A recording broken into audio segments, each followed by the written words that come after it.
ৰাইজক নমস্কাৰ জনোৱাৰ আগতে মোৰ জন্মভূমি এই মাটি এই পুণ্যভূমিক সেৱা জনাইছোঁ। সন্মুখত স্বয়ং মা মনসা দেৱীৰ প্ৰাংগণ, ইয়াৰ পৰাই নতমস্তক হৈ মই সেৱা জনাইছোঁ। আৰু বহুসকল আজি নাই, কিন্তু যেনে মোৰ দেউতাৰ সমবয়সীসকল হয়তো বহুসকল নাই, কিন্তু তোমালোকৰ মাজত দেউতাৰ কি বুলি ক'ম, জিন্স ব্লাড এনেকৈ মোৰ শৰীৰতো ৰন্ধ্ৰে ৰন্ধ্ৰে বিপিন পাটোৱাৰী এতিয়াও জীয়াই আছে। মই সেইধৰণে ভাবোঁ।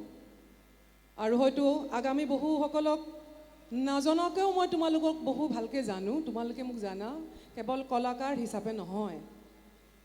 এয়া মোৰ নিজৰ মাটি।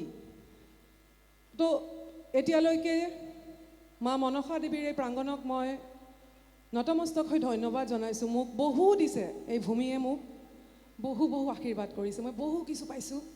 তাৰ বাবে মই আজি বাছ ধন্যবাদৰ বাহিৰে আৰু কি ক'ম।